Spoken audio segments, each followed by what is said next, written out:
Ito na yung nahanap kong asim! So yan, nakakainin natin today ay ito naman, assorted enchilados ang tawag niya.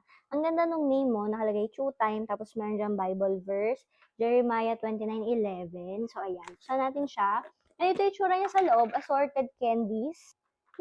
Saya. So, lalagyan natin siya nito. Yung mga sauce niya. Yung powder, in fairness, madami siya. Yay! And then, mekus-mekus. So, lahat naman nalagyan. Taste test. So, ayan na itsura niya, guys.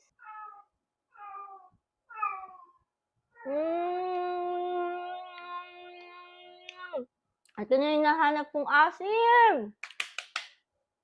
Sarap! Sabi yung asim tsaka yung alat, pag nagsama, so good.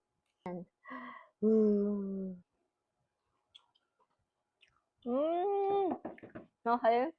Maasim pa din siya. Parang hindi mo siya titigilan. Lalo pag mahilig ka sa maanghang, maalat, tsaka maasim. Kasi iba't ibang candy siya.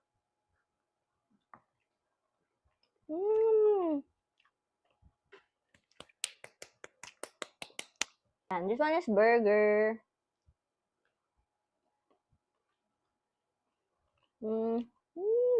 Hindi ko alam kung yung gamis yung may maasim o yung pinakang sauce.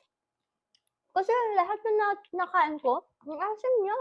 Na-enjoy ko to. And guys, kung may kayo sa mga gamis na maalat, maasim at matamis at maanghang, pero mas madami yung asim at alat at anghang, nalagay ko siya dyan sa yellow basket.